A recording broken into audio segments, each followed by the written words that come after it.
영국 공사관, 에도, 6월 7일. 나는 블러프에 있는 헵번 박사 부부를 만나기 위해 일주일간 요코하마에 다녀왔다. 홍콩의 버든 주교 부부도 손님으로 왔고 매우 즐거웠다. 요코하마에 하루만 있어도 작고 얇은 옷차림에 대개 가난해 보이는 일본인들과는 상당히 다른 부류의 동양인들을 볼 수밖에 없을 것이다. 일본에 거주하는 2,500명의 중국인 중 1,100명 이상이 요코하마에 있으며 만약 그들이 갑자기 사라진다면 사업은 급작스럽게 중단될 것이다. 이곳에서도 다른 모든 곳에서처럼 중국 이민자는 없어서는 안 될 존재가 되고 있다. 그는 마치 지배 계층에 속한 사람이라도 되는 양, 으스대는 걸음걸이와 가득 찬 자기만족감으로 거리를 활보한다. 그는 키가 크고 덩치가 크다. 그가 입은 여러 벌의 옷, 그리고 그 위에 걸친 멋진 비단 자수 로브, 발목에 꼭 맞지만 거의 드러나지 않는 세틴 바지, 발가락 부분이 검은색 세틴으로 살짝 위로 굽어 올라간 높은 gun은 그를 실제보다 훨씬 더 크고 키 크게 보이게 한다. 그의 머리는 대부분 삭발했다. 하지만 뒷머리는 다량의 검은색 꼬인 끈을 넣어줘 무릎까지 내려오는 변발로 따았고 그 위, 뒤쪽으로 깊숙이 뻣뻣한 검은색 세틴 두건을 쓰고 있다. 그가 이 두건을 벗은 모습을 본 적이 없다. 그의 얼굴은 아주 노랗고 길고 어두운 눈과 눈썹은 관자놀이 쪽으로 위로 치켜 올라가 있으며 수염은 흔적조차 없고 피부는 윤이 난다. 그는 아주 유복해 보였다. 외모는 나쁘지 않지만 당신은 그가 천상인이라도 되는 양 당신을 깔본다고 느낀다. 상점 사무실에서 질문을 하거나 금을 사스로 바꾸거나 기차표나 증기선표를 받거나 가게에서 거스름 돈을 받을 때면 어김없이 중국인이 나타난다. 거리에서 그는 결연한 표정으로 당신 옆을 스쳐 지나간다. 쿠르마를 타고 쏜살같이 지나갈 때도 일에 혈안이 되어 있다. 그는 술에 취하지 않고 믿음직스럽다. 고용주를 강탈하기보다는 쥐어짜는데 만족한다. 그의 인생 목표는 오직 돈뿐이다. 그는 이를 위해 근면하고 성실하며 자기 희생적이다. 그리고 그는 그에 합당한 보상을 받는다. 새로 알게 된 친절한 분들 중 몇몇은 매우 중요한 문제인 통역사 채용에 관심을 보였고 많은 일본인들이 이곳을 둘러보러 왔다. 알아들을 수 있는 영어 구사는 필수 조건인데 지원자들이 몇 단어밖에 발음하지 못하고 더 엉망으로 사용하는 것을 충분한 자격으로 여기는 것을 보고 깜짝 놀랐다. 영어를 말할 수 있습니까? 네. 급여는 얼마를 원하십니까? 한 달에 12달러입니다. 이 말은 늘 거침없이 나왔고 그때마다 희망적으로 들렸다. 누구와 함께 살았습니까? 당연하게도 알아볼 수 없게 왜곡된 외국 이름이 그리고 나서 붙여졌다. 어디를 여행해 보았습니까? 이 질문은 대개 일본어로 번역되곤 했으며 흔한 대답은 도카이도, 나카센도, 교토, 니코였는데 이는 수많은 관광객들이 즐겨 찾는 코스들의 이름을 댄 것이었다. 일본 북부와 홋카이도에 대해 아는 것이 있습니까? 멍하니 의아해하는 표정으로 아니요 라고 대답한다. 이 단계에서는 항상 햇번 박사가 연민을 느끼며 통역으로 나섰는데 그들의 영어가 바닥났기 때문이었다. 세 명은 유망하다고 여겨졌다. 한 명은 밝은색 트위드 소재의 잘 만들어진 유럽식 정장을 입고 있는 활기 넘치는 젊은이였는데 내려 접은 칼라, 다이아몬드 핀이 달린 넥타이, 그리고 너무 뻣뻣하게 풀을 먹여서 유럽식의 깊은 절을 하더라도 허리를 충분히 숙이기조차 힘들었다. 그는 로켓이 달린 금도금 시계줄을 차고 있었고 가슴 주머니에서는 새하얀 캠브릭 손수건 한 귀퉁이가 늘어져 있었으며 손에는 지팡이와 펠트 모자를 들고 있었다. 그는 최고의 일본인 멋쟁이였다. 나는 그를 씁쓸하게 바라봤다. 나에게는 풀 먹인 칼라가 앞으로 3달 동안 미지의 사치가 될 것이다.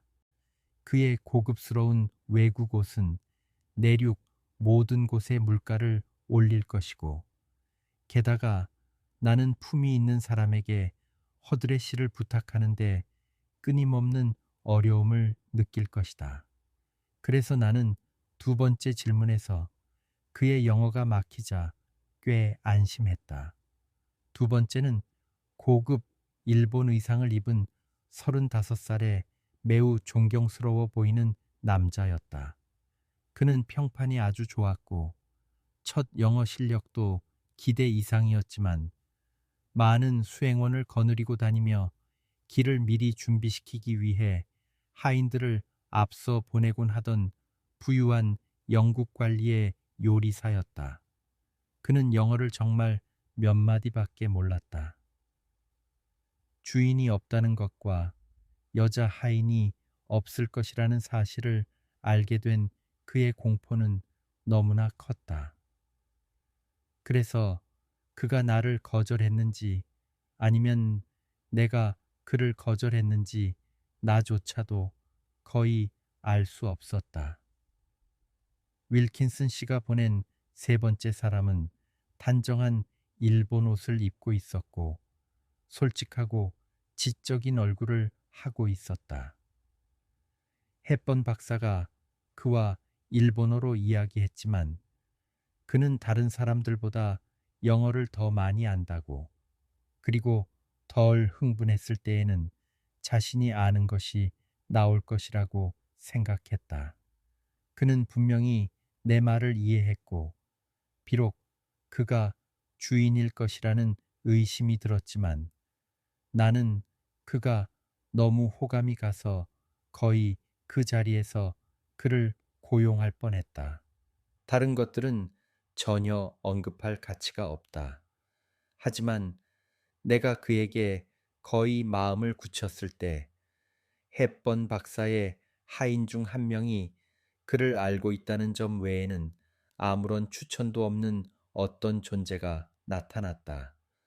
그는 겨우 18살이지만 우리 기준으로 23살이나 24살과 마음먹으며 키는 고작 4피트 10인치에 불과함에도 불구하고 비록 오자 다리이지만 균형 잡힌 체격에 강인해 보였다. 그는 둥글고 유난히 평범한 얼굴, 가지런한 이빨, 아주 가늘고 긴 눈을 지녔으며 축 처진 그의 눈꺼풀은 전형적인 일본인의 특징을 거의 희화화한다. 그는 내가 본 일본인 중 가장 멍청해 보인다. 하지만 이따금 그의 눈에서 스치는 재빠르고 은밀한 시선을 통해 보면 그 무뚝뚝함은 부분적으로 가장된 것이라고 생각한다. 그는 자신이 미국 공사관에서 살았고 오사카 철도 서기로 근무했으며 동부 노선을 따라 일본 북부를 여행했고 식물 채집가 마리스 씨와 함께 에조에도 갔었으며 식물 건조법을 알고 있었고 요리도 조금 할 수 있었고 영어를 쓸 수 있었고 하루에 25마일을 걸을 수 있었으며 내륙 지방을 통과하는 법을 완벽하게 이해하고 있다고 말했다. 이 자칭 귀감이 될 만한 지원자는 추천서가 없었고 그는 이에 대해 그의 아버지 집에서 최근 발생한 화재로 추천서들이 소실되었다고 해명했다. 마리스 씨는 솔직하지 않았고 더군다나 나는 그 소년을 의심하고 싫어했다. 하지만 그는 내 영어를 이해했고 나도 그의 영어를 이해했으며 여행 시작을 매우 간절히 원했으므로 나는 그를 한 달에 12달러에 고용했다. 그리고 곧 그는 계약서를 가지고 돌아왔는데 그 계약서에서 그는 자신이 가장 신성하게 여기는 모든 것을 걸고 합의된 임금으로 나를 성실히 섬기겠다고 맹세했다. 그리고 이 문서에 그는 자신의 인장을 찍었고 나는 내 이름을 서명했다. 다음 날 그는 내게 한 달치 임금을 선불로 달라고 했고 나는 그에게 주었지만 햇번 박사는 위로하듯 다시는 그를 만나지 말라고 권유했다. 계약이 체결되던 엄숙한 밤 이래로 나는 악령에 짓눌린 듯한 기분을 느껴왔으며 어제 그가 정시에 이곳에 나타난 이후로는 마치 그야말로 바다의 노인을 어깨에 짊어진 것 같은 느낌이다. 그는 고양이처럼 소리도 없이 계단을 쏜살같이 오르고 복도를 지나다니며 내가 물건들을 어디에 두는지 이미 다 알고 있다. 그는 어떤 일에도 놀라거나 당황하지 않으며 해리경과 파크스 부인을 만날 때마다 깊이 고개를 숙이지만 공사관에서는 마치 자기 집처럼 아주 편안해한다. 그리고 내 바람에 대한 일종의 겸양으로 하인 한 명에게 멕시코식 안장과 영국식 고삐를 매는 법을 배우도록 허락했을 뿐이다. 그는 더할 나위 없이 똑똑해 보이며 이미 내 여정의 첫 사흘 일정을 모두 마련해 두었다. 그의 이름은 이토이다. 그는 앞으로 석 달 동안 제게 길흉을 함께할 존재가 될 것이므로 당신은 틀림없이 그에 대해 훨씬 더 많이 듣게 될 것이다. 아직 어떤 영국 숙녀도 내륙을 홀로 여행한 적이 없으므로 나의 계획은 친구들 사이에서 매우 호의적인 관심을 불러일으키고 있고 나는 많은 경고와 만류 그리고 약간의 격려를 받고 있다. 가장 현명하기에 가장 강력한 만류는 햇번 박사에게서 나오며 그는 내가 그 여정을 감행해서는 안 되며 츠가루 해협까지는 결코 도달하지 못할 것이라고 생각한다. 만약 내가 통조림 고기와 수프, 클라렛 와인, 그리고 일본인 한여를 데려가야 한다는 등 나에게 주어진 많은 조언을 받아들였다면 나는 최소 6마리의 진말 행렬이 필요했을 것이다. 벼룩에 관해서는 여름철 일본인 여행객에게 가장 큰 골칫거리라는 안타까운 의견이 지배적이다.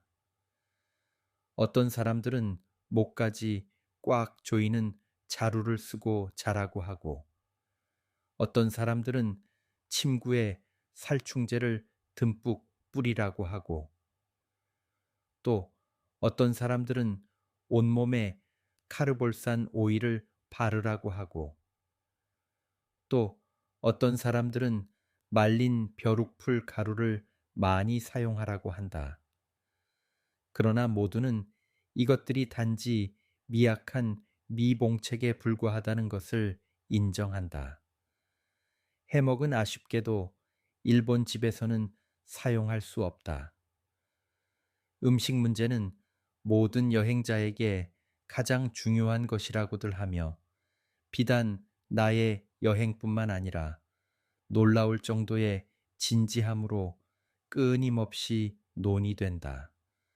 사람들이 다른 주제에는 아무리 무관심하더라도 이 한 가지를 언급하는 것만으로도 그들의 흥미를 불러일으킨다.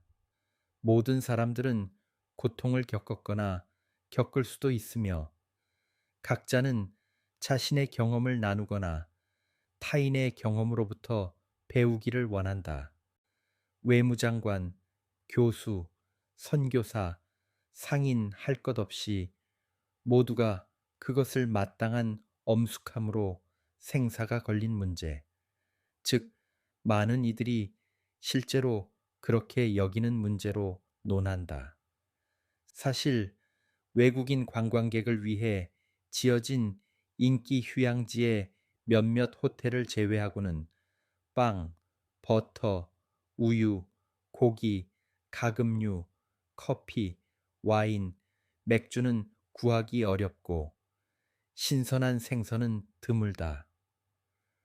쌀, 차, 계란에 가끔 맛없는 신선한 채소를 곁들여 먹는 것으로 연명하지 않는 한 음식을 사 먹어야 한다.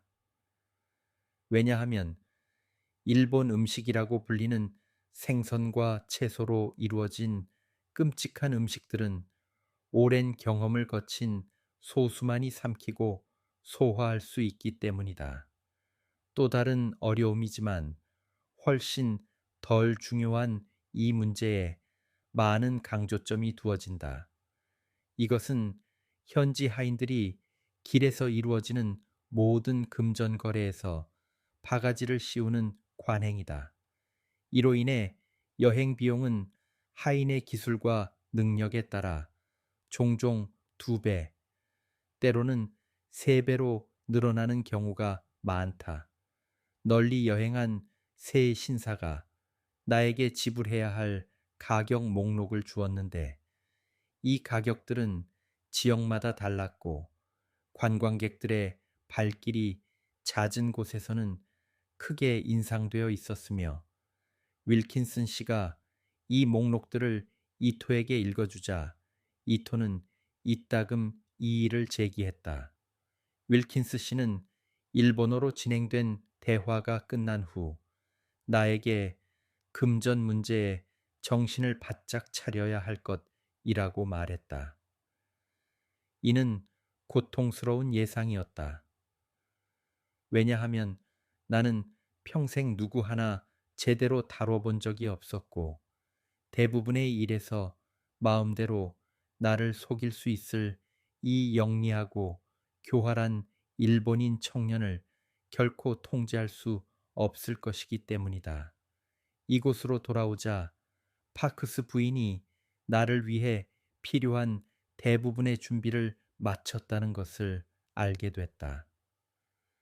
그 준비물에는 기름종이 덮개가 있는 가벼운 바구니 2개, 이동식 침대 또는 들것, 접이식 의자, 그리고 고무 욕조가 포함되어 있었는데, 이 모든 것은 몸이 허약한 사람이 그토록 긴 여정을 떠날 때 그녀가 필수품이라고 여기는 것들이었다. 이번 주는 도쿄에서 지인들을 사귀고 특색 있는 풍경들을 구경하며 내 여행에 대한 정보를 얻으려 노력하는 데 보냈다.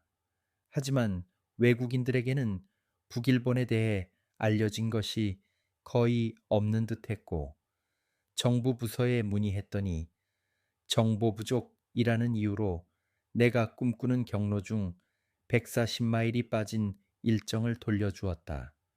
이에 대해 해리경은 쾌활하게 가면서 정보를 얻어야 할 것이고, 그게 훨씬 더 흥미로울 겁니다. 라고 말했다. 아, 하지만 어떻게 이사벨라 루시버드